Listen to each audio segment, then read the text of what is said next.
Hi, guys. Welcome.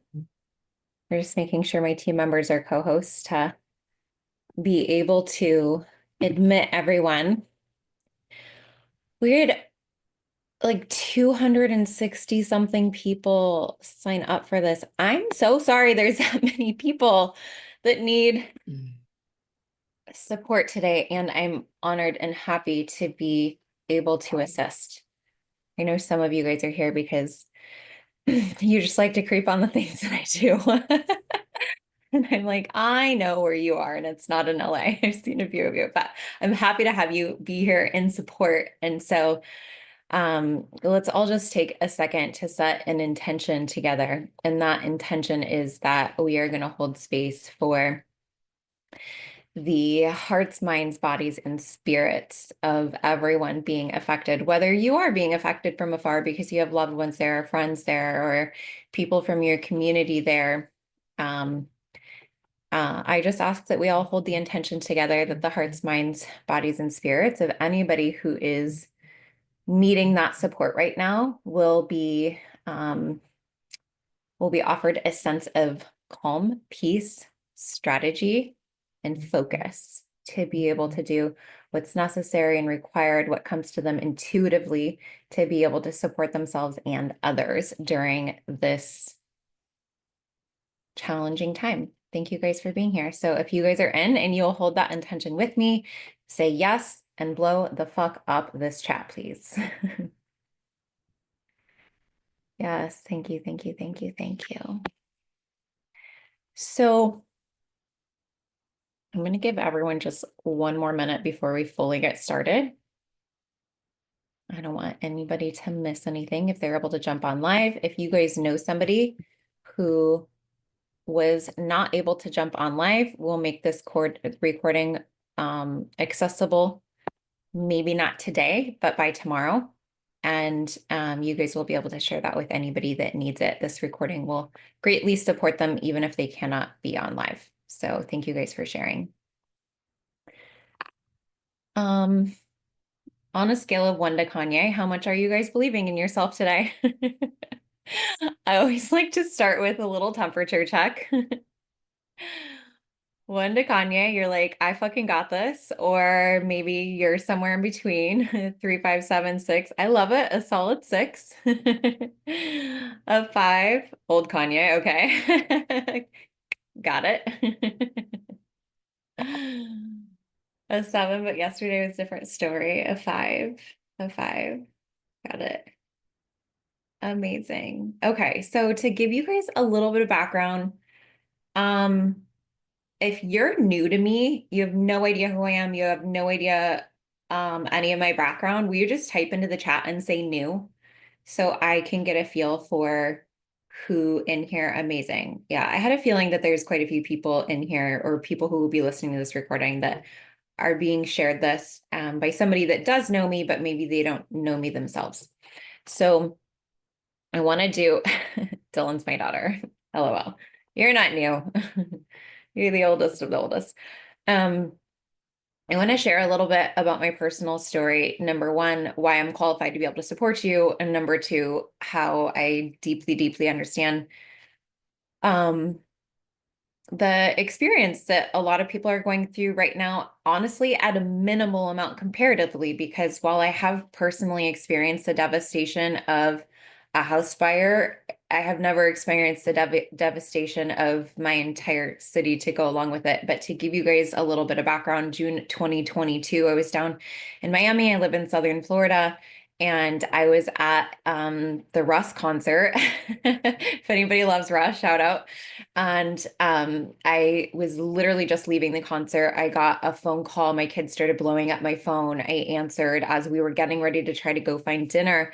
And my son said that there was smoke coming from the pantry. There was a small fire that had started in the ceiling above our kitchen pantry that very, very quickly burst into the kitchen and exploded into our home. Luckily, my kids were home and they were able to get our dogs and themselves out very quickly with no harm to them, but we never did get to move back into our family home. And so dealing with insurance and the tragedy of it, also the emotional ramifications of it, I understand to a very small extent, knowing that I didn't lose my local grocery store to go along with it. And there's just so much more to it when it's really truly a community devastation. So what I want to offer you guys first is if someone offers help, no matter what it is, just say yes. Even if you don't think you need it, just get in. If there's one thing that was like a beautiful gift that came out of that really challenging moment in my life, period of my life, it wasn't just a moment. It's that I got really good at letting myself be supported. And that was such a transformational shift for me being a high performance older child Virgo. So if anybody can relate, say relatable in the chat. But I do know what it's like to go through such a small form of that tragedy. It's tough. It wreaks havoc on the nervous system. I remember days after realizing I could only eat small meals. I wasn't able to like actually eat a normal full meal. I had to eat things in like real small increments. And that's how I knew that even though I thought I felt calm, what I noticed was my shoulders were a little bit closer to my ears than normal. Like there was tension in my neck. My digestive system wasn't performing properly. I would wake up in the middle of the night starting to think about my to-do list. And so while I'm going to support you guys with the emotional regulation piece, some of the practical things that I did to support myself were just keep a note on my phone, and albums on my phone where I just tracked everything as much as I could. It's like like pun intended, it's like drinking out of a fire hose with all of the stuff that comes after between insurance or rebuilding and contractors and all of that. It's just it was a new language to me. My then husband was dealing with severe PTSD and he was completely unable to support me in any of this. So I was learning contractor language for the first time in my life, and I was trying to understand what the insurance was telling me and feeling out if they were on my side or not. And I did end up hiring personally a personal adjuster. I'm really glad that I did that, that I had someone that had my back that was able to support me and help me to understand the language, and somebody who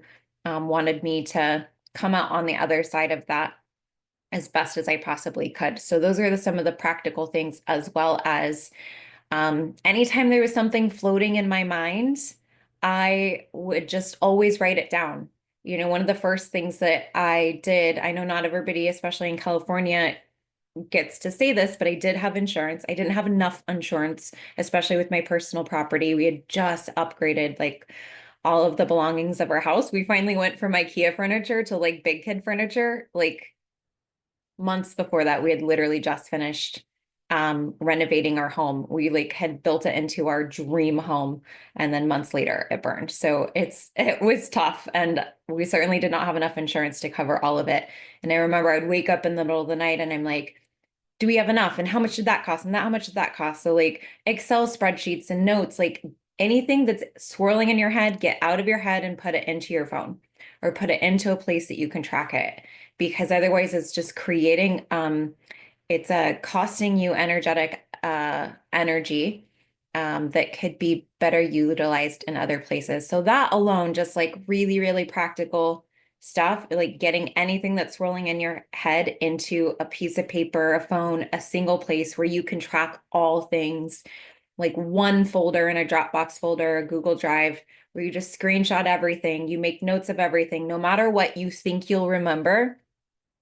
My daughter can relate to this. We call it like BF, before the fire. It's like anything that happened before the fire feels like another world, like it's a dream. Like I'm trying to remember a dream. It's still very hazy, even though that was a couple of years ago for us now. So I thought that I would remember a lot, and I'm so glad that I trusted myself to track anyway, because there was a whole lot that I didn't remember. And we are actually still litigating with our insurance company. And so having records of everything to be able to bring back up of he said, she said, and all of that stuff has been very useful to me. So just from a practical side, um, that was something I'm so glad that I did. So before we get started with the good stuff and like what's really going to support you guys today, in order to appease my lawyer, I do have to share disclaimer. So I'm going to do that really fast, and then we're going to get into the good stuff. So the information and content provided in connection with this service today is for informational and educational purposes only. It does not constitute as medical or psychological advice, diagnosis, or treatment, and does not establish any kind of patient-client relationship. Any information presented is not a substitute for any kind of professional, legal, psychological, health, or medical advice, and you should not rely solely on this information. Nothing provided in connection with this experience today should be construed as medical, psychological, legal, or financial advice, and the product and the experience clients acknowledge that your experience today is not a substitute for professional mental health care or medical care, and not intended to diagnose, treat, or cure any mental health or medical conditions. You also understand that I am not acting as a mental health counselor or medical professional. We strongly advise that those seeking medical or mental health advice see a qualified professional in person. If anyone is thinking about suicide, we recommend that if you or anyone you know may be in danger to yourself or others, that you or in need of any medical emergency, we recommend that you immediately notify the police or emergency medical services in your area. In the United States, please dial 911. And Lorelai, please drop the thank you. That's the hardest part of today for me and for you, actually. We also do have some people that we recommend that if you need continued support after today, these are some people that we've had some personal relationships with. Many of the people on my team have actually used services for these people, or we know them personally, or we know somebody else who has used them personally.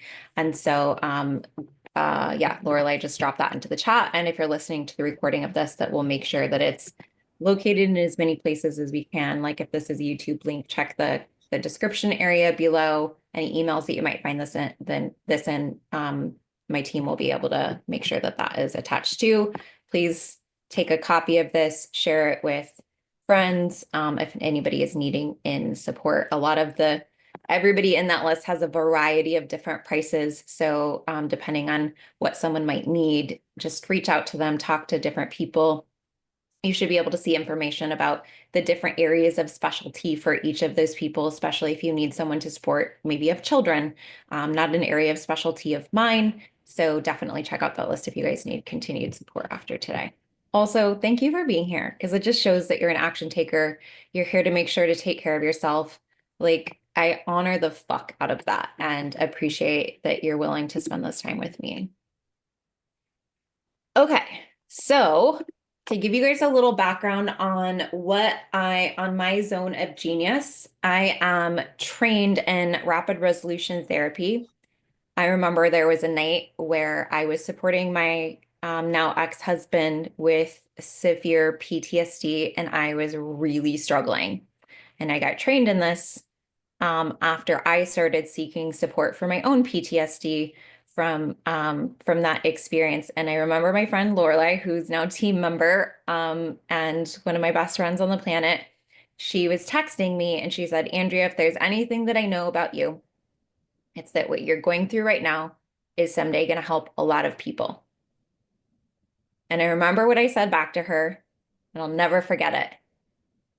I was in so much excruciating pain that I was in my closet and I buried my face into clothing as to muffle the voices, the sounds, so that my children wouldn't hear their mother visibly disturbed. And I remember screaming, "Fuck all of those people." Because in that moment, I was too in it.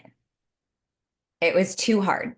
And the only person I needed to focus on helping in that exact time and place was me. And so let me tell you what Lorelai told me then is that right now, the only person that you need to focus on helping is you. And there will come a day where this has been transmuted into tremendous power and I anticipate that day will come sooner than you think. And someday, I fully believe that you also will be able to take this moment and help a lot of people, whether that's one-on-one, individually, over the course of your life, by sharing your story like I am today and giving someone hope of knowing that they're going to be on the other side of this at some point, telling them that they don't have to be strong every day. Develop a special code language with your friends where if all you can do, I've not always been good at asking for help, but I remember telling my friends when I was going through a divorce, supporting my ex through severe PTSD, going through a house fire. By the way, anything that was salvaged from our home was delivered to our new house many, many months or even a year later. The same day it was all delivered into my new garage, our house flooded. So anything that was salvaged was taken by a flood. I have lived biblical times, fire, Wow. flood, mold, all the things. It was like the universe is like, you're not taking a single thing forward with you into the next phase of your life, and it's gonna be better that way. And I can say that the way that I walked through the world eventually felt much lighter. And even if it doesn't feel that way now, and you can't know it for yourself, just know that I know it for you. And someday you'll be able to carry that knowingness within you, and you'll be able to pass that on to somebody else who needs to hear that. That doesn't have to be today. You don't have to think about it. You don't have to hold that space at all for now. Just let me hold that space for you. But know what I know, and that is there will come a day where all of this will be behind you, and you, because of who you are, being somebody that is choosing to help themselves by showing up right now, you will transmute it into exceptional power, and you will use it for good in your life in some capacity, whatever that may be. And I anticipate it'll be very different for each person.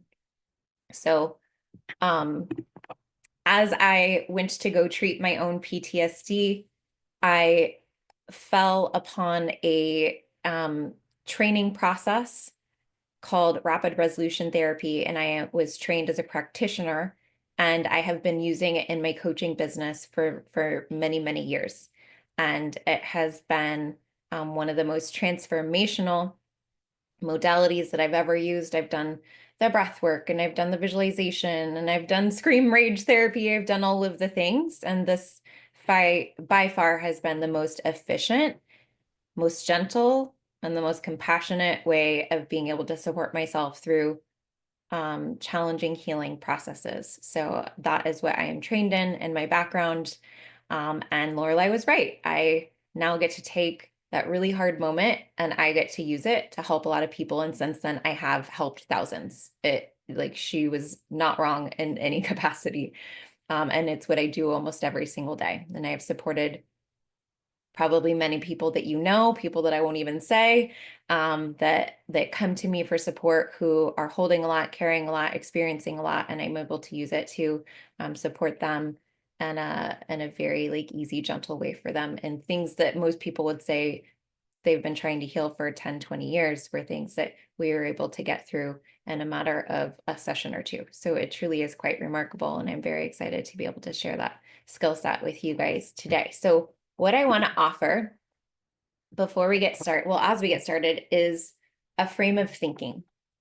And as I begin and as I engage with you guys, number one, I'm going to ask you that if you're going to be participating with me, that you turn your camera on so that I can keep an eye on you and just make sure that I have an awareness as to the emotional experience that you're having so that I can offer support. So if everyone can please turn your camera on, that would allow me to support you even better. If at any point in time you're feeling emotions that are too challenging for you to deal with on your own, please message Lorelai or Dylan or just put it into a chat. In fact, practice. Everybody practice this right now. Search the white flag emoji and put it into the chat. And then when you get off today, you're going to message your best friends, the people who would be there, the people who would fly across the world to be able to support you, whoever that is in your life, family members, a spouse, whoever, and you're going to create a code with them. And you're going to say, if I'm struggling and I can't ask for help and I don't even know how to articulate my struggle, I'm going to let you know just by sending you a white flag. And what I'm asking you to do, and I'll do this for you too, so you guys can share this code back and forth. Most people aren't awesome at asking for help. Their job when they get a white flag is to just ask yes or no questions, which might sound like, can I send you a coffee?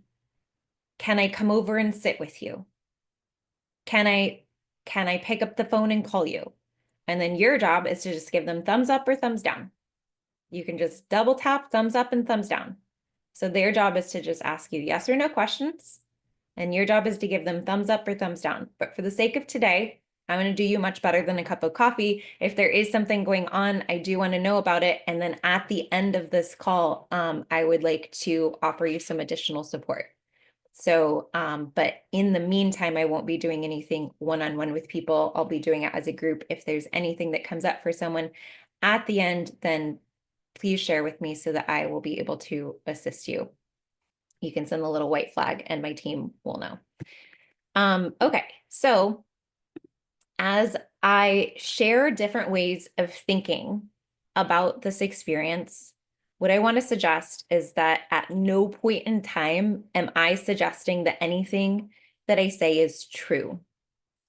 And so what I'm asking is, would you be willing to just think differently for a little while about the things that have occurred through the lens of this might just be a useful way of thinking? So nobody send me a DM after this and say, I have specific knowledge and research that says that what you said is bullshit. And I'm going to be like, it was. We don't need to argue because I'm not going to say anything that I'm going to suggest is like, something that could be proved by science. What I'm going to suggest is a way of thinking that would be emotionally supportive to you feeling strong in your body. And that's the only intention that I'm holding for you. And in order to do that, sometimes I'll use examples or metaphors that would support you in that would support your body in creating more of an emotionally regulated experience. Again, I'm not saying any of it's true. I'm just saying it's a way of thinking that oftentimes is useful.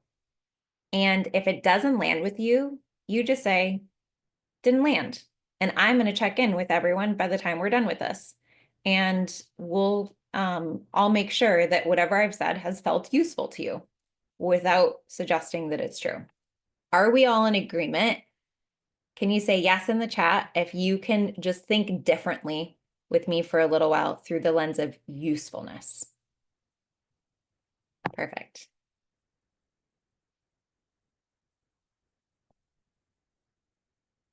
Okay. So there may be many things that we're all feeling right now, a variety of different emotion. There might be some fear. There might be some resentment. There might be some rage. There might be some grief. There might be a lot of different emotions. In order for me to assist you, I would like to know if you could identify that emotion. You don't have to even tell me what it is, but what I want to know is if you could just take a moment and check in. You might close your eyes and just put your hand on your heart and just really feel into, yeah, you guys can go ahead and drop it into the chat. Fear, powerlessness, sadness. Yeah. What I would like to know is close your eyes, put your hand on your heart and just check in. would it be okay for you to not feel that way anymore? And then whatever answer came up, there is no wrong answer, drop it into the chat.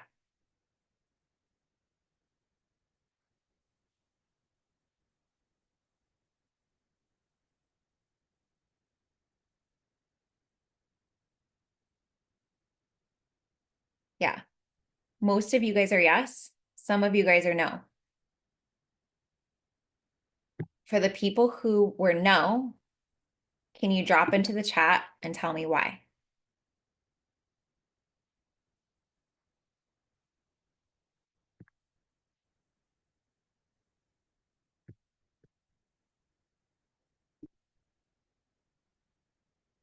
If I don't feel that way, I won't be able to do what I need to do. Yeah, exactly. Being sad feels connected to loving places that are lost, right? The fear helps you stay alerted to protect your home and family. Yeah. Okay. So when we're in a state of, for example, fear, you might all be familiar with the concept fight or flight. So when we're in fight or flight, we have blood leave brain making us fast so that we can run, but less intelligent. There might be a time where it would be valuable to run fast. However, sitting with me right now, I'm thinking that there's nowhere for you to need to be running right now. And so when it comes to protecting our home, protecting our family, when we're angry, when we're afraid, when we're angry, blood goes to jaw, making us be able to bite flesh well. Again, less intelligent. Blood goes from here to here, or blood goes from brain to arms and legs. Faster, stronger, less intelligent. When we are trying to protect our home, when we are trying to stay safe and make decisions, especially about the future of our home, whether we're either protecting our home right now or whether we've already lost our home and now we have to make lots of decisions, do we want more intelligence or less intelligence? Blow up the chat.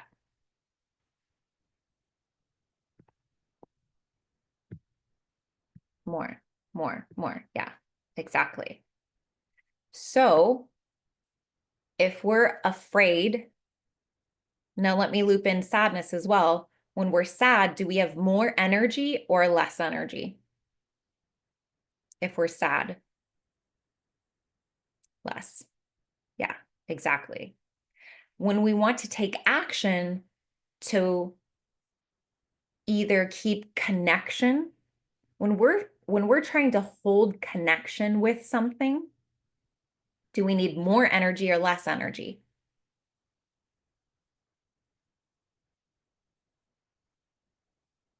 More. Anger is the same, Tanya. So when we're angry, blood goes to jaw, making us to be creating the ability to bite flesh, but less intelligent. You notice people's faces get what? Red when they're angry. And so strong jaw to bite flesh is how useful for a house fire, is how useful for rebuilding, is how useful for protecting family, is how useful for making strategic decisions. If the firefighters are trying to get someone's pet from a home, do we want them angry or do we want them strategic? Blow up the chat. Strategic. Right. Exactly. So fear, anger, those create quick energy, but not long lasting energy, if we're trying to rebuild a city, do we need short energy or long-lasting energy? Is this a sprint or a marathon? It's a marathon, right? There's a lot of work to be done. We're going to need a lot of intelligence. We're going to need a lot of focus, and we're going to need a lot of long-term energy. Using anger to rebuild a city is like trying to run a marathon off of a Snickers bar. If you guys have ever run long distance, I haven't. But I get the gist of it. It's not for me. But I get the gist of it. It's the same as building a business. It's a marathon, not a sprint. I need to have sustainable energy every single day to be able to support the community that I want to build, the community I have and the community that I want to build.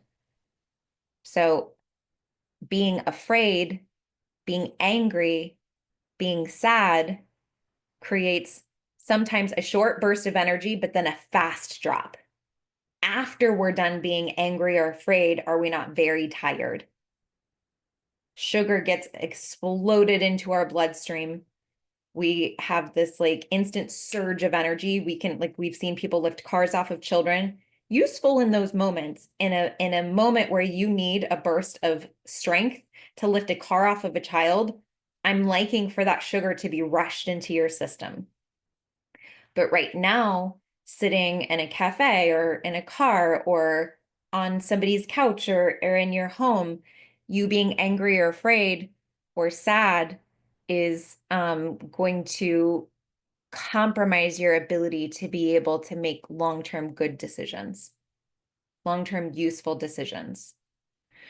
So now, if you are one of those people that said that you were thinking it wouldn't be okay for you to not feel that emotion, is that still true? Is it okay now for you to not feel that emotion so that we can keep blood in our brain to increase intelligence for longer term stable energy?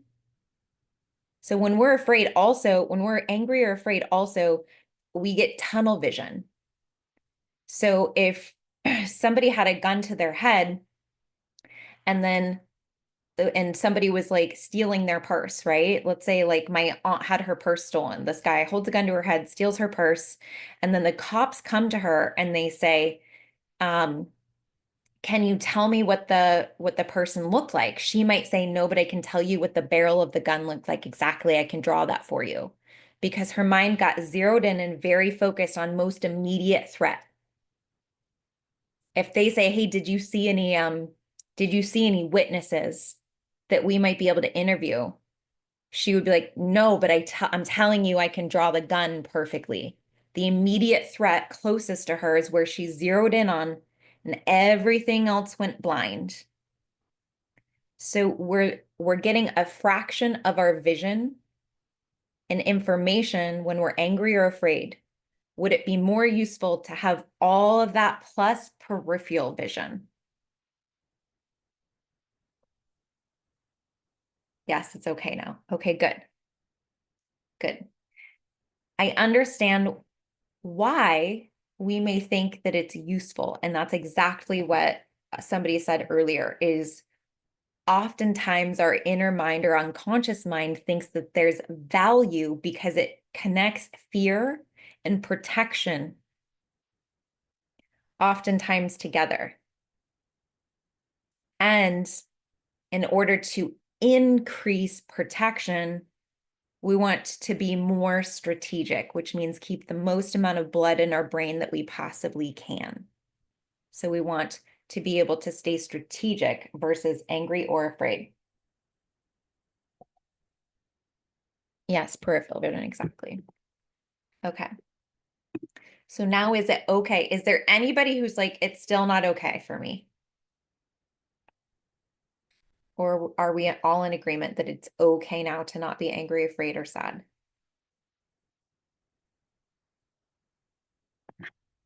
Okay. Excuse me. Perfect. So then let's talk a little bit about, if you guys don't know this about me, my dad was rationally, it's okay. Good. That's fine. That's what I need is I need rationally.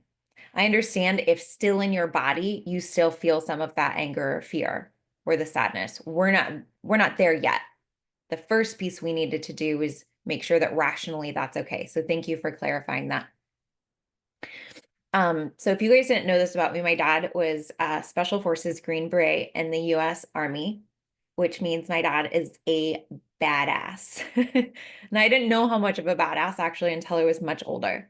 My dad was one of those guys that when I was a little kid, we got to play with my dad's like war paint, and we could like paint each other with camouflage. We would go lay in the grass in this huge field on military bases while my dad jumped out of airplanes, and we would put camouflage paint all over our face. We would like low crawl through the grass. We would have these rucksacks on our backs. So if you guys see me living in this very bougie multi-million-dollar condo, just know that like I have lived many lives.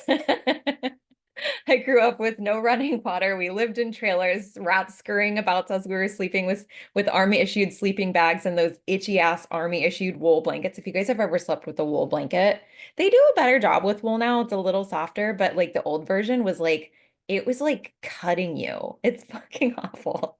I have lived many, many, many lives. So, but my dad, I was interviewing him on my podcast, and he was saying we were talking about the conversation of or the topic of resilience.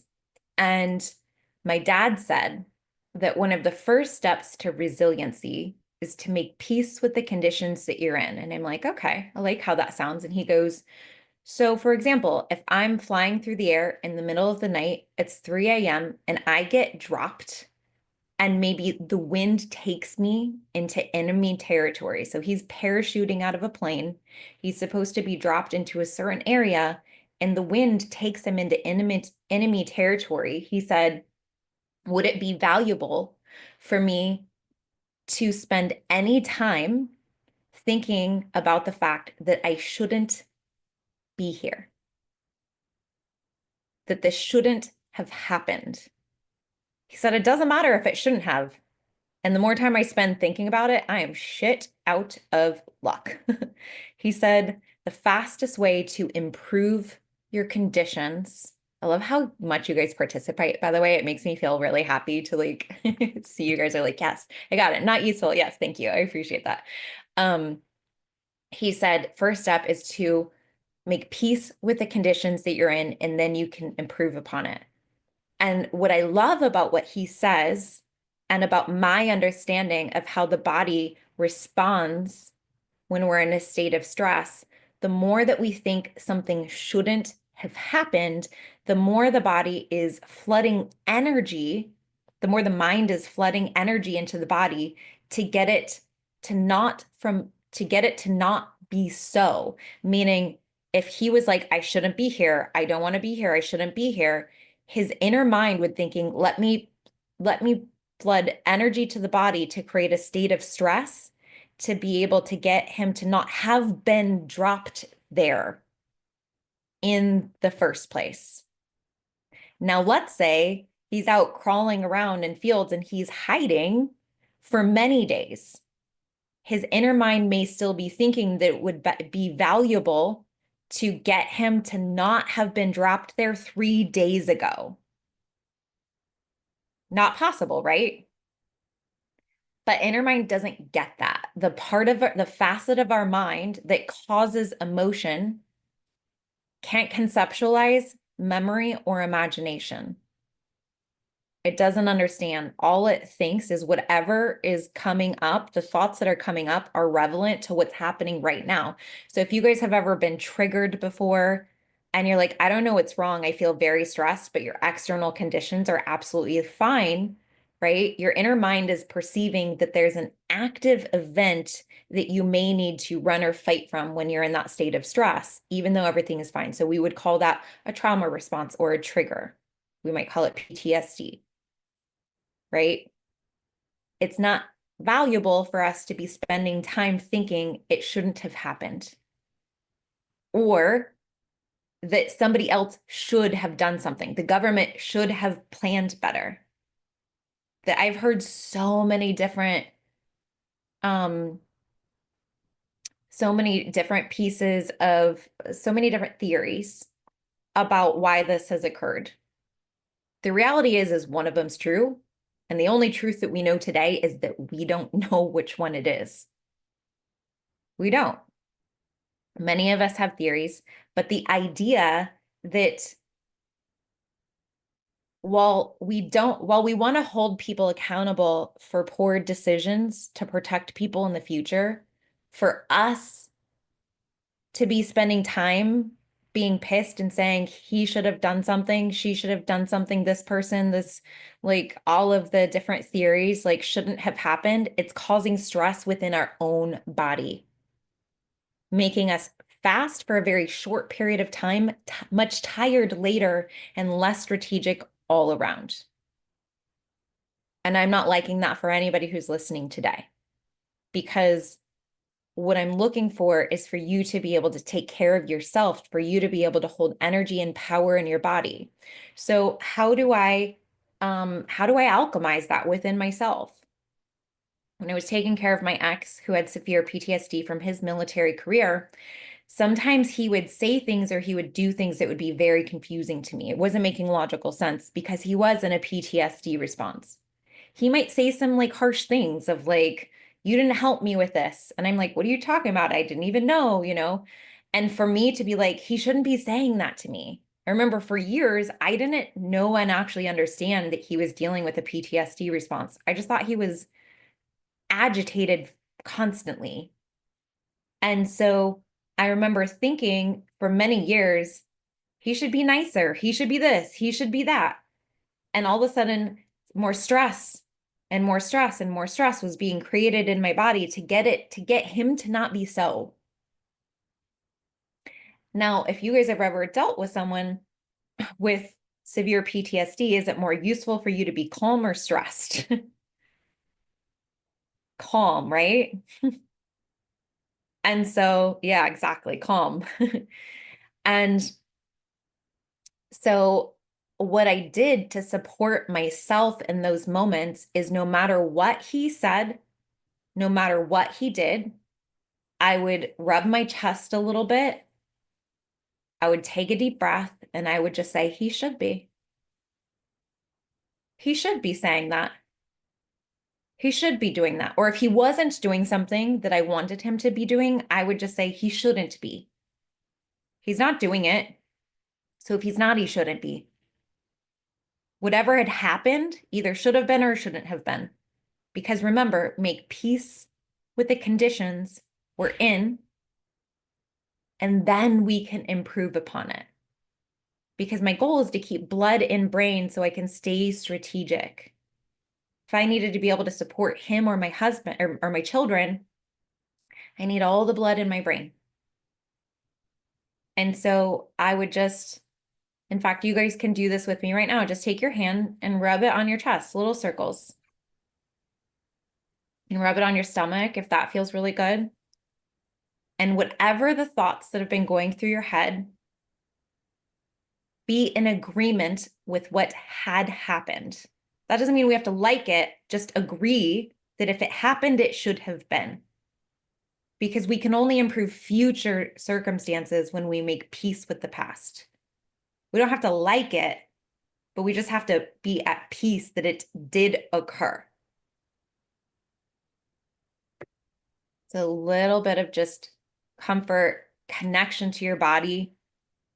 Like I'm here, like you can even speak to, I don't know how you guys speak to yourself, like your inner dialogue, but I often just say you, like you can give yourself a minute here. You can give yourself a deep breath. It's okay to take this second. It's okay to take this time. He should be however he's going to be. He should be. He should have said that. They should have did that. It should have happened. It should have happened. And then we can ask ourselves if there were something valuable for me to do next, what might that be? So it's that little piece. These are little micro things that you guys can take with you. to be able to support yourself as you make decisions, remembering that this is a marathon, not a sprint. There's going to be a lot that will be required to rebuild. There's going to be a lot that's going to be required to support each other. We're not going to be done supporting LA today or next week or next month or even next year, right? If it happened, it should have. If it didn't happen, it shouldn't have. We don't have to like it, but let's make peace with it because I like your power in your body. What we're doing is we're taking, and it's almost like when we're in denial of the truth, it's like a piece of our battery goes somewhere else. So if you were an entire puzzle, if you were made up of lots of different little pieces of a puzzle, and for every time we have the thought that something shouldn't have happened if it did, or it should have happened if it didn't, a little piece of those puzzle goes somewhere else. And it's like, it's like we're losing we're feeling fractured. The more that we become in agreement with it, the more we bring truth back. And when we're in full states of truth, we're in full states of power. When we're in integrity with the truth, integrity simply means whole. So we're just looking to make peace with the truth, make peace with the conditions we're in. So that's where we begin. Does that feel different already for some people? Mhm. Yeah, good. I love this. It shouldn't have make peace with the conditions. Yes, absolutely. And then, yes, I love this feeling. Good. Yes. And then we can improve upon it. Okay. So let's improve upon it even more.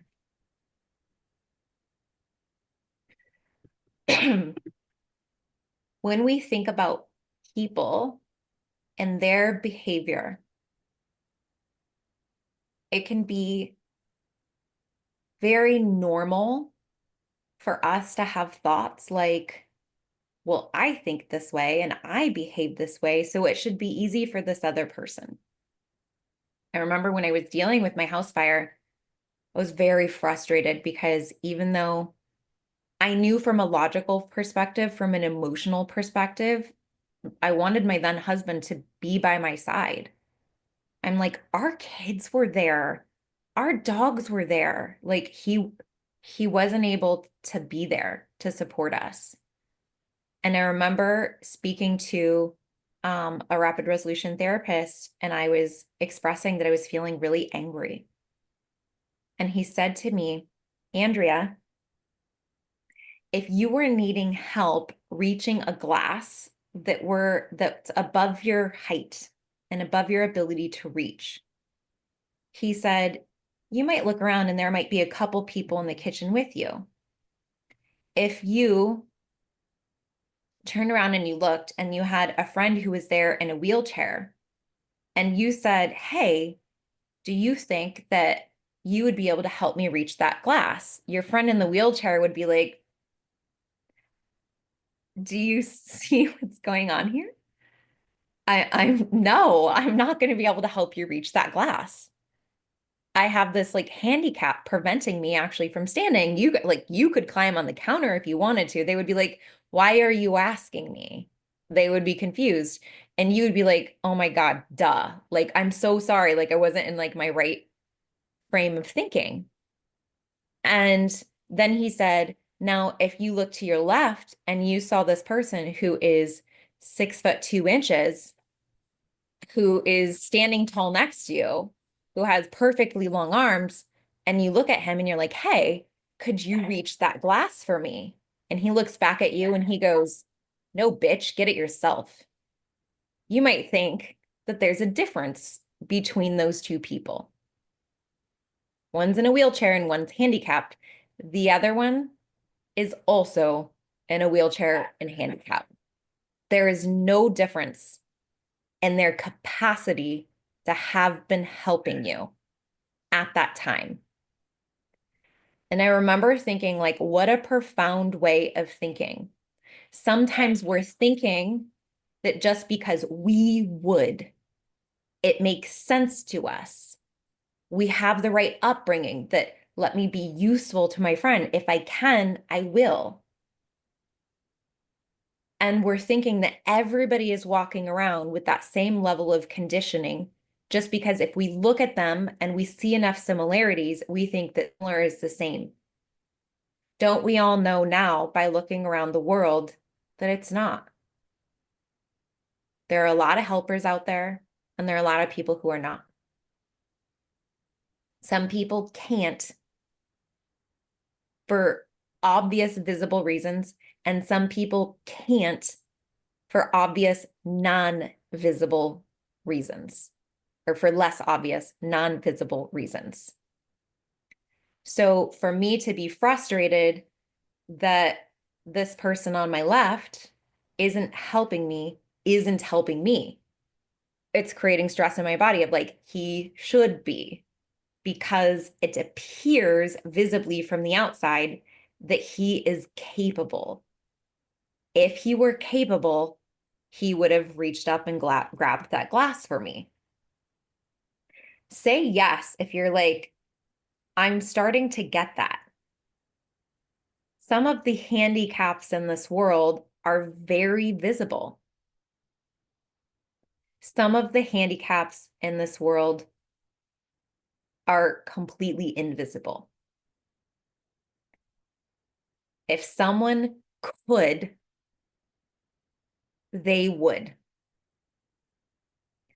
And so think about it from this perspective. How do I want to explain this to you guys? Let me start with this. In order for us to get into action and motivation around something, we only need two things. Many people think it's like worthiness, intelligence, resources. All of that's bullshit. The only two things that we need in order to be motivated around something are interest and possibility. Meaning we see it, we're interested in supporting, and we understand how to execute. If we have interest and we don't have possibility yet, but we believe in our ability to find a first step, then we'll also still take the first step. So let's say I'm interested in having a glass of water. I grab my glass, I go downstairs and I fill it up because I know that I'm interested in doing it. We don't really think so much about the fact, like we want the water and all of a sudden we find ourselves filling up the glass, right? The interest created an urge in the body that we'd call energy, and the energy moved the body, and the body got to the water tank or the kitchen or wherever. It filled up the glass, and now we have water in our glass because it was accessible to us in the moment. Now, if there's something that we're interested in that we don't have immediate accessibility, we might ask if we could find some form of accessibility. Meaning, let's say we want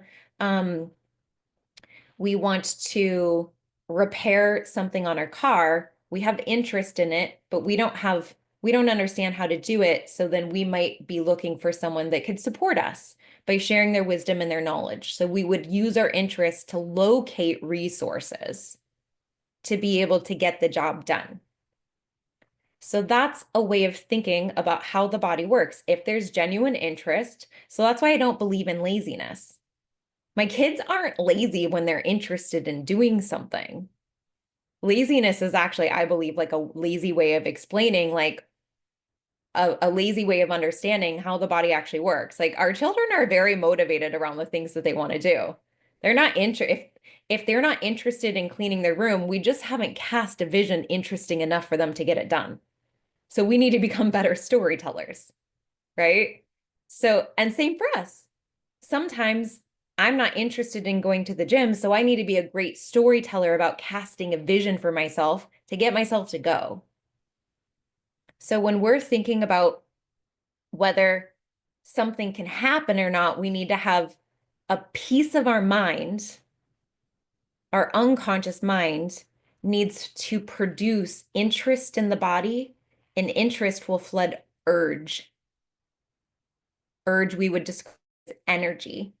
And then we may be in motion. We might be asking questions. We might be collecting resources. We might be calling a friend. We might have just gone to the store to get what we need. Now, if somebody's unconscious mind doesn't produce interest or urge, would we say that they're bad or broken? Or if we looked at this like scientists and we said, let's just look at the body like it's a piece of like we're scientists rather. If we're just looking at a tool, I wouldn't get mad at a knife for not being able to shovel cereal into my mouth. The tool doesn't work that way, right? But the knife can cut my steak. I'll use the spoon. I'll use the more appropriate tool to be able to get it to put the cereal in my mouth. So if our tool, we're all different, there's some similarities, but our conditioning, our genetics, our internal conditions, and our external conditions for all of our lives, even if we're like brother and sister, they're all different. Very, very unique human experiences for all of us. Not one same person has received the same unconscious conditioning precisely as another person. So let's say homie over here, 6'2", who's like, no, bitch, get your own glass. I could look at him and be like, what a dick. He should have just helped me, right? I could, but if I were looking to keep power in my body, if I were looking to keep full integrity of the body, to stay in truth, then I might look at things a little bit more like a scientist. And I might say, interesting. I might just be curious. I might just say, interesting that his mind didn't produce interest and urge to simply just grab me a glass. I'd be curious about if you look at a tree and you see the tree and the roots, and you look at the external conditions of where that tree has existed its whole life, even versus like a mile down the road or right next to someone else, the soil might be a little bit different here. The wind might have caught this tree a little bit here because this house was here. When you look at wind velocity and you look at rain, you look at exactly the soil conditions, you look at how the roots have been internally, and then you look at the external conditions of the actual tree, every single tree would be slightly unique and slightly different, right? When we're in just like our normal go, go, go, we're like, oh, tree, oh, another tree, oh, another tree. But somebody who's really freaky about trees, they're like, no, no, no. Let me tell you, like my friend Lorelai, she's freaky about birds. Like I'll record a bird on my voice memo app and I'll send it to her and I'll be like, what bird is this? And she'll like, oh, that's a blah, blah, blah. And I'm like, what the fuck? It's like my favorite magic trick. I do it when I'm in front of friends. I'm like, watch this. I'll tell you. I'm never going to be the one. I don't care. I know I could even Google it. I know there's apps for that. I like Lorelai's my app for that. Apps like me too. Right? There's someone else like that about trees. And they're really interested in all of the unique differences about the conditions in which a tree has grown. We would look at that and we would think that's normal for someone who's freaky about trees to be that interested in all of the different conditions about a tree and why one tree is maybe stronger and healthier than another. Why while another tree, its branches are starting to feel limp and the leaves are falling sooner. Maybe this one didn't produce as much fruit as it did last year. And we wouldn't like the mango tree just sitting outside of this house right here. It produced like 3 pieces of fruit last year versus previous years where it was like an abundance of fruit. We don't look at the tree and be like, bad tree. You're such a naughty tree. You're not a good tree because you didn't produce as much fruit as you did last year as all your friends did, right? We wouldn't because we're looking at it more from a state of curiosity of like, oh, what about the conditions of the tree made it hard for it to produce fruit this year? When we think about human beings, we stop thinking that way. And the reason that I'm asking you to think differently is because it's creating suffering for you. Not to say that we give permission for someone to be in our life and be like, if you can't reach a simple glass for me, like this relationship probably isn't going to work out. Like I want reciprocity in my relationships, right? And I'm not going to put on my savior cape and be like, I know how I can save you. If that person came in there like, you know what? That was a dick move. I'm really sorry about that. Did we put a language warning at this, by the way? Like, I feel like everyone should know, but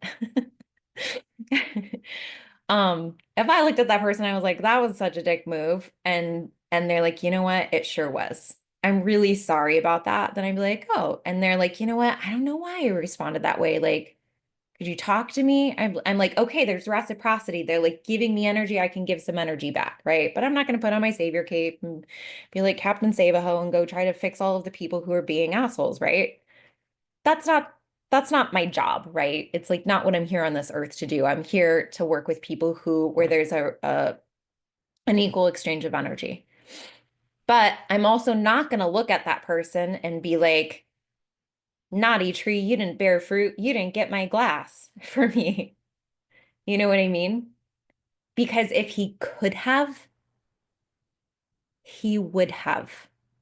Something about the conditions in which his body grew, this tool that he is using to have a human experience, has had very different conditions than I have, where his soil might have not been as nutrient dense, where he might have been through some tougher storms and nobody tended to him afterwards. Does this make sense? So as we start to notice other people and we create judgment around how they are or are not responding, it's just taking us out of our own power.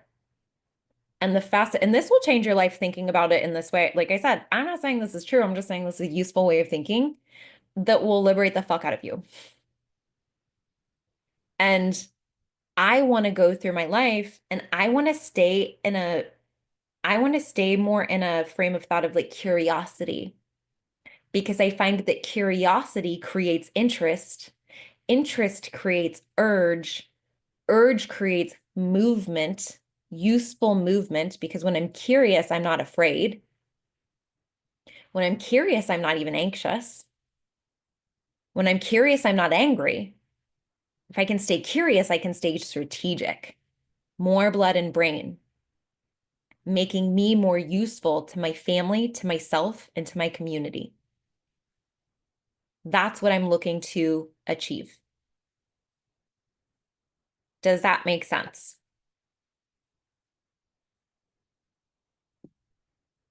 Yes. Yes, yes, yes. Good, good. Okay. Who feels very different already than where we started? Many of you guys were like, I'm a 4, I'm a 5, I'm a 6. Go ahead and drop in the comments. Yeah, you said the fear just melted. Drop in the comments where you were when we were started and then where you are now. Say from like a 4 to a 6 or a 9 or like wherever you are. Show me the scale of improvement simply just by thinking differently and being more curious. 3 to a 5 to an 8. Woo! Cough, cough, quantum leap, 5 to a 7, 5 to a 9. A 9? Okay, helper. Go off.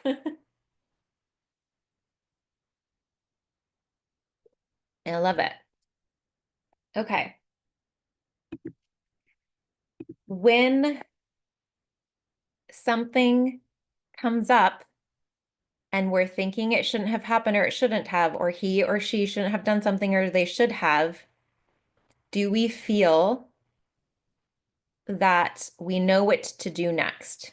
Do you feel empowered and capable to make that shift, to keep integrity and power and energy in the body? 1000%. Yes. Yes. Good. Okay. Now I'm going to show you guys a nice little treat to even clean up some tension. And actually, I know what I'm going to do first. before we do that. I'll save that for last. We'll save the dessert for the final 2 minutes. Hopefully, how long did we schedule for this, Lorelai? I don't remember. Is everybody okay? 90 minutes. Okay, good. Okay, so we have exactly enough time. Perfect. Okay.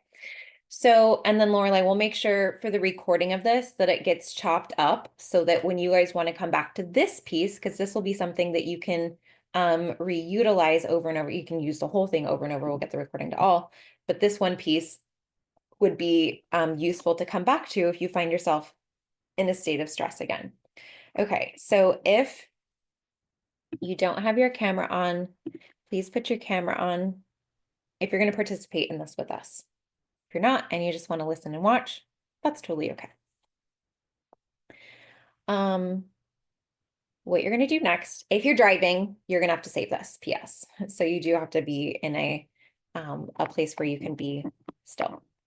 So what you're going to do is you are going to hold up your, actually this, I like this one better. You guys are going to hold up your hands and you're going to put your hands in front of you as if there were about a 3 or a 4-inch squishy ball between them. You guys know those like foam Nerf balls that kids love to throw around?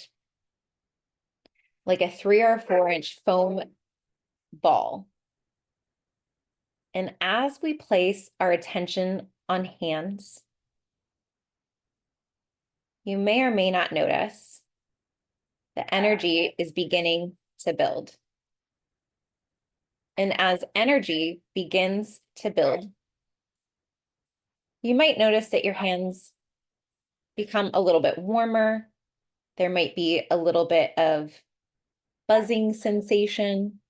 You might notice little tweaks or jumps in your fingers, ever so subtle movements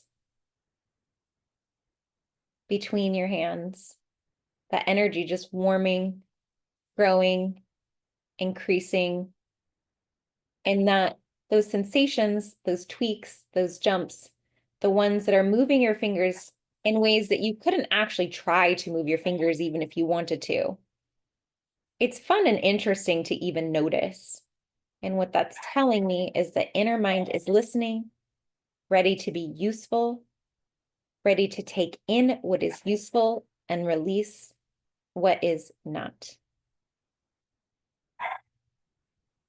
And as we notice that energy building in our hands, it may be even interesting to want to push against them. But as we do, we may notice that the energy pushes back. Like if we were to push against the Nerf ball and the Nerf ball were to expand in our hand, it may begin to automatically start opening palms of hands in ways that you don't have to try. You don't have to think about it. You don't have to cause it yourself. It's just hands that energy is growing beneath hands in ever so subtle, small, teeny little ways. And go ahead and take in a deep breath, thinking the word release, and blow out into between your hands. And when you're ready, take that energy that's just grown in between your hands, and you'll know, in fact, your hands will just automatically move. Let your hands go where they want to go. Both of them could go to the same place. They could each pick a different place. It could be top of head, back of neck, jaw, shoulder, just anywhere in the body. Your hands know exactly where to bring that energy. And you'll know exactly when and exactly where. Good. And as that energy sinks in to your body,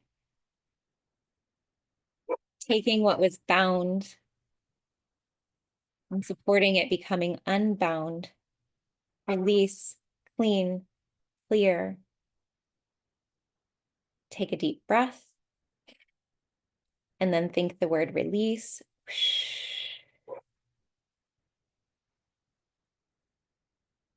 And when you're ready, eyes can open. And just for that little second, just for the minute that we were doing that, what did you notice in terms of sensation or thought? Go ahead and blow up the chat.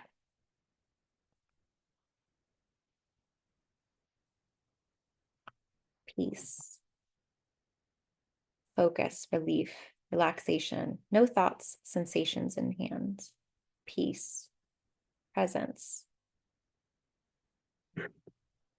Yes.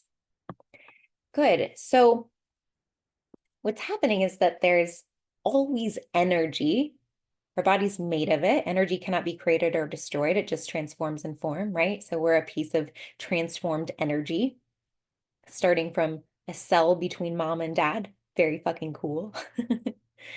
And when we bring our attention to the energy, it's not that it wasn't there, it's that now we notice it. And that level of interest, remember, when we're interested, we're not afraid. When we're interested, we're not angry. When we're interested, we're not spiraling and thinking about different things that we need to do, right? Interest is such an alchemizer. So all we did was bring interest into what was already occurring right here. So we have this little resource called our body, a tool, a really rad tool that sometimes we feel like is not on our side. I'm telling you, your body is your friend. And when we bring interest to it, we can start to create peace in the body. And it's very fast. That was just truly a couple of minutes. We can do that anytime. And so I'm going to do even a better job now. We still have a few more minutes left. And now I want you to notice if there's any fear or anger or any of that stuff that you can still sense a little bit of it. Go ahead and say yes in the chat and let me know. Or say no if you're like, I got nothing now. Like it goes either way. There's no right, there's no wrong.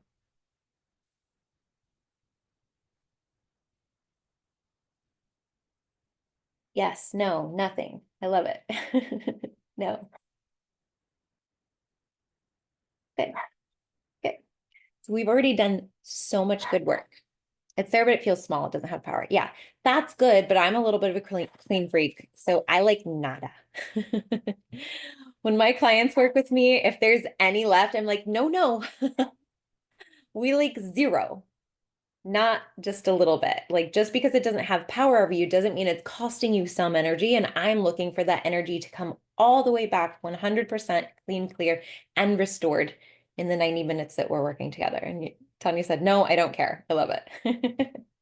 Okay, so if you're not, stay here just because, well, it's going to be fun to watch for the people who need this little bit of extra support. And again, you'll be able to come back to this resource and use it again later. Okay, so now if you have that last little bit, go ahead and create an abstract design that represents how mind had been processing that information. Is it black, white, gray, or color? So it'll just come to you in your mind's eye. You'll see it black, white, gray, or color. Is it zigzaggy? Is it splotchy? Is it sparkly? Is it smoky? Good, a blue wave. So go ahead and just type into the chat. Tell me a little bit about what it looks like. So what we're doing is we're creating a thermometer. And so the same way that if a child had a fever, we would use the thermometer to make sure that their temperature has re-regulated to normal. We're doing the same thing for your emotional regulation. Black lines, diamond shaped. I love it. Cool. Red and angular. Cool. Zigzaggy gray thing. I love it. Okay, good. So you've got your thermometer. This is just a visual representation about how it's been. Has nothing to do with where we're going. So where we're going next is we're intending that we're going to dial that all the way down to a zero. Nothing, nada, clean, clear, gone. In fact, forget to even think about it. In fact, most of you, or some of you guys, may not even be able to remember what your visual representation looks like right now. You can see it clearly in your mind's eye. You know what it looks like. By the end of it, you may have forgotten all about it. And then you walk away today and What I'm seeing for you is you take that collected interest and you bring it towards something that would be valuable to have done. It's not very valuable to eat a whole pizza, but sometimes it feels good to do. What I'm looking for is for us to do something that our future self, 5 minutes from now, an hour from now, tomorrow would be like, yes, I like that. Thank you. I appreciate you. You're looking out for me, right? And so that person, that version of yourself, future self is like, that was really valuable. Thanks. I appreciate that level of gratitude. So we're looking to appease future self by tomorrow, Friday, next week. So that's what I'm looking to intend is that your mind more automatically gets focused on what would be useful to future self tomorrow, this weekend, next week. And it's like, let me set future self up for success. And that's where you bring your interest. And no longer even occurs to you to be bothered by what had been. In fact, you've kind of forgotten all about it. It doesn't even occur to you to even think about it. This can be a very thankless job sometimes because I'm like, I deleted all of that and you forgot that I even did it for you. Just kidding. I love that. It's actually my favorite magic trick where it doesn't even occur to you to remember what we did here today. You'll remember this part, but you won't remember the pain, right? Thank you, Tanya. This is my favorite magic trick. Okay, so that's where we're going. Is everybody in agreement with that? Give me a thumbs up or a yes or something in the chat. Melissa said yes, swap changed your life. WAP is wealth alignment patterns. It's one of my digital programs. If somebody's like, what? Cardi B. We like to be cheeky with our branding. Changed your life. Oh, I love you guys. Regulate, got it. Okay, cool. So, I just want to sit intuitively with your guys' energy for a second to see what direction that I want to take with you guys. Good. Okay. This is the cookie. This is the dessert. This is the cookie with no calories. You guys are going to love this one. This one's so easy. You guys can take this with you anywhere. So we call this put it in a napkin. And it's a silly, we also call it the eye movement exercise. But the reason that we call it put it in a napkin is because one of my private clients had asked me to come spend time with her mastermind group at a dinner down in Miami. And I was supporting them with this technique.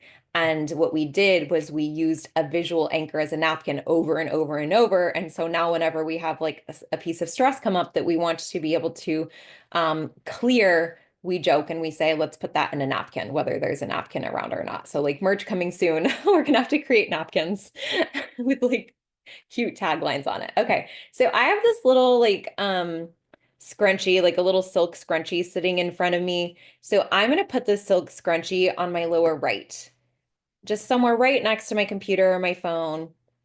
And this is going to be a visual anchor that's going to now hold that last little bit of tension or stress or frustration that you had in your body.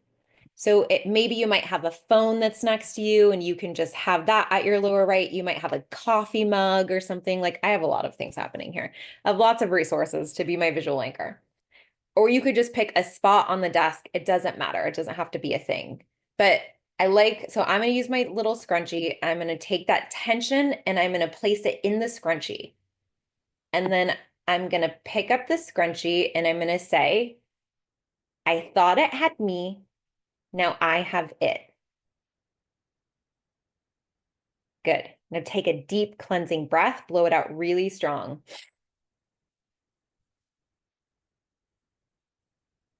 Good. Now, sometimes I'm a little sassy and I throw the scrunchie and I'm like, naughty scrunchie, you're so bad. Like, so that scrunchie is going to hold it for me. Whatever it is for you is going to hold it. You're going to look at it again one more time. You're going to say, I thought it had me. Now I have it. Say that shit with authority. Okay. Now watch this first, and then I'll tell you what to do again. So your eyes are going to look up to your left. It doesn't have to be far. I don't want you to strain your neck. So you could look down at like where I have my scrunchie on my lower right. My neck doesn't have to move. My eyes are just going to move. My neck might just lift a little bit. So on your upper left, what you're going to do is your eyes are going to move, but your head will stay still. So your eyes will move back and forth, like scanning across a horizon, left and right. So your eyes will go back and forth, left to right. So go ahead and do that with me now on your upper left. Eyes will go back and forth, left to right. And mind will call your attention now to a moment of pure connection and love. It might be an embrace with one of your children or a partner or a parent. It might be playing with a puppy or a kitty or a goat, wherever you are. It might be a beautiful sunset that just took your breath away, a moment of feeling true connection and love. Nod your head as soon as you've got it. And then when you do, give it a visual anchor on your upper left. Good. Okay. So what we do next is now we keep our eyes in that upper left, and I want you to remember that moment specifically. If I were to have you unmute, I would be having you tell me the exact story of what happened in that moment. Something that was pure connection, you're feeling in your heart, you're remembering it, and it brings joy to your body, or it brings love to your body, it brings peace to your body. You're remembering it, you're smelling it, you're tasting it. For me, I often think about an embrace with one of my kids. I remember this exact moment. My son had walked into the kitchen one time. He's much taller than I am now. And I gave him a hug and my head like laid into his shoulder. And then I said to him, I'm like, my little baby. And then he has this snicker, like a light laugh that's just a snicker, like, oh, mom, that like melts my whole soul. Or a moment where my daughter will like embrace me, but then she'll bend her knees a little bit because she's also taller than I am. And she like makes sure to get like on my height to like be in consideration of the fact that like I'm the mom and she's the child. And it's this like sweetness, right? This like consideration and remembering that like being wrapped up in my baby's love. So you remember your moment the way that I just described to you in detail mine. And now go ahead and go back to your lower right. And now our eyes are going to go diagonal. So it's going to go from the lower right to the upper left. And back and forth.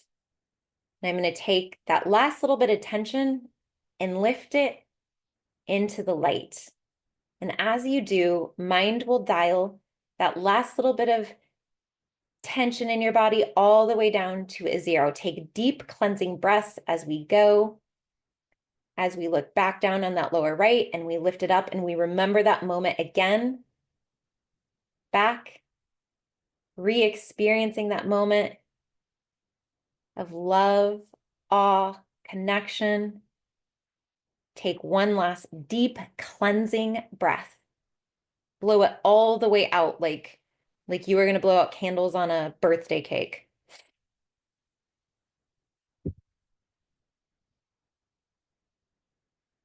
And then check for that sensation.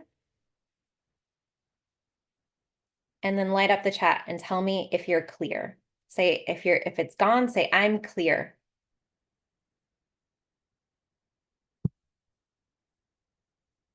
Clear, clear, clear. Yeah, that's fun, huh? Clear, clear, clear, clear. Yes. Good. Is there anybody who's like, Andrea, there's just a little bit of stickiness? Yeah, you can yawn a lot. Absolutely.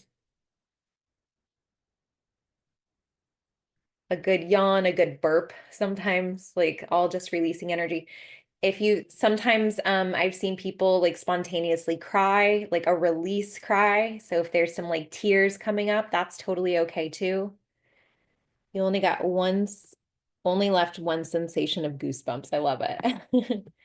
There's an echo of it. Okay, perfect. Yes, if you're tired, Natalie, I'm gonna go ahead and ask you to unmute yourself if that would be okay. Because I want to support you. Like I said, I'm a clean freak. I like all the way down to zero, clean, clear, gone. Good. Sure. Okay.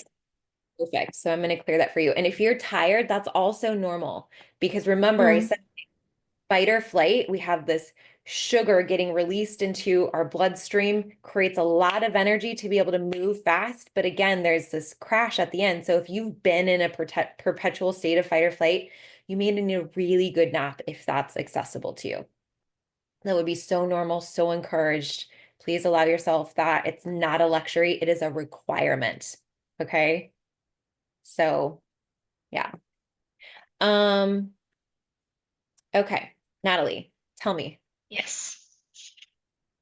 Oh, Tell- where do you feel that sensation still? um, it's kind of like on the outside of my whole body. Mhm. Yeah, How would you describe it? it's kind of like a tight hold. Mhm. Like something I can't shake it completely. Mhm. Okay.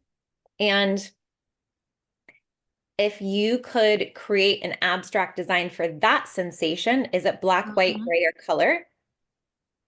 Black. Good. And then, um, what are the thoughts coming up around it? One more question. Would it be okay for that to not be there? Yeah. Good. Okay. Yes. So, are there any thoughts coming up that accompany the sensation? It's like a yeah, it's like a fear, like a sticky fear. Mhm. And tell me, uh, tell me about the fear. What's the thought? That it will keep coming back, that I won't be able to, like, there will be like moments of peace, but it will keep coming in. Good. Okay. So whether that sensation comes back or not, we're going to clear that. And Mm, will you have moments of other stuff come up? Yes. Right? So we're not trying to hold emotions because mm, it's not even possible, right? The one guarantee that we know for sure that I promise you will happen is that you will have different emotions during different seasons, depending on what's yes. going on in your external world and your internal world and how they meet together, right? Mm, And now, would you say after the last 90 minutes together that you have amazing new resources that can support you when the piece turns to something else? yeah, for sure, for sure. Does it feel interesting to approach that with curiosity? Do you feel like you can do Yes. that? Yeah. Amazing. Okay. So, where we're going, the intention for you is that this sensation feels no longer useful, less than useless. And that we weren't trying to hold peace ever. We weren't trying to hold a specific emotion. What we're looking to do is we're looking to practice curiosity under Mm, different conditions. mm, And that's where we're going. It's okay, in fact, expected that different conditions will occur, and our opportunity is to practice curiosity within each of them. Okay. okay. Would it be okay now for that sensation that you had felt around your body? Does it already feel a little bit differently now? Yeah, it does. It's softer, I felt that too. Okay, good. for sure. Good. Okay, so on a scale of 1 to 10, where would you say it is now? Oh, like a 3. Good. Okay, so now let's put that into a napkin or whatever it is that you Yes. have, a scrunchie. Good. Okay. So put that sensation into the scrunchie or whatever it is that you have below you and say, I thought it had me, now I have it. I thought it had me, now I have it. Take a deep cleansing breath and blow it out like a birthday cake. Yes, because you're making a wish and you're about to get it. I love it. Okay, now again, look up and follow my finger. In your upper left, you're going to look back and forth, left to right. And as you look back and forth, left to right, mind will call your attention to a moment of laughter, something where it was like hard to control. Somebody did something, said something, and you're just like, what in the hell is life? Like my dad said the other day, he's like, when's the last time you did the electric slide? And I'm like, the fuck out of left field. I don't know. Like, that was a moment of like, what? That's what I'm looking for. Nod your head when you've got it. Yeah. Good. Now give that a visual anchor on your upper left and tell me about it. What did you just remember that made you laugh? I had a moment with my mum last summer where there was just something really, really silly that I don't even remember specifically what it was. I just remember the feeling, and we just could not stop laughing for like 20 minutes. I love it. And it was just awesome. I love it. I love how we don't even have to remember. Remember, we don't remember what happened, but we remember how that person made us feel.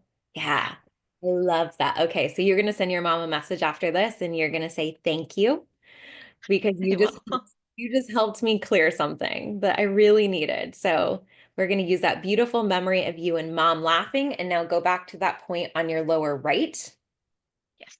And we're going to go diagonal now. And so you're going to lift that up into the laughter with your mom and back and forth, diagonal.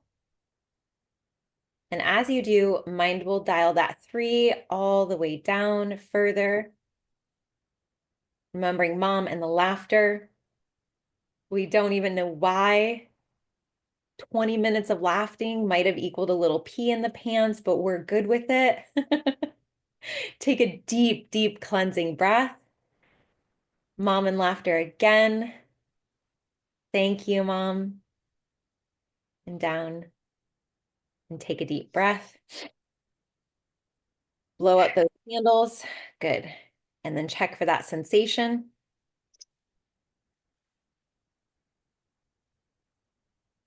Good job. Mm, Yeah. We have some tears coming up. it's a lot less. Yeah. Yeah. Are those good tears? Yeah. Relief? Yeah. Releasing. Yeah, for sure. Good. Okay. Those are the tears I'm good with. Thank you. Thank you. And this little technique, you guys, you can use all the time. Remember how long that took?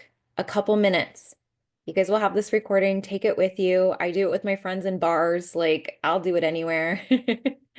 I do this to myself all the time. I came out of a really shitty relationship at the end of last year or the beginning of 2024, and I was putting shit in a napkin left and right.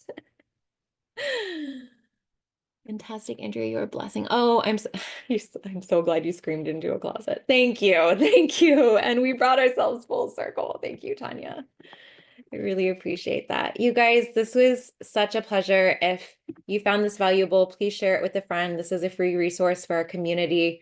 We really appreciate you guys coming on today with us. We'll get that recording sent out to you guys so you'll have this accessible for yourself, accessible for other people. Yes, always a pleasure to quantum leap with you as well. My very, very favorite. If you guys like this and you want to spend more time with me tomorrow on a very different topic, tomorrow we're doing a free masterclass. You guys will see the link in we'll make sure to send it out to you guys too, but we're going to do a free masterclass called Better Than I Can Imagine. So if you want to spend a little time daydreaming and planning and imagining, you guys are totally welcome to join us as well. That will continue to be a free resource. So we'll get that link out to everyone if you would like to join us for that. I thank you guys so much for your time. I know one of the most precious gifts that we can give another human being is our gift of time. So I thank you guys so much for yours. Have a beautiful day.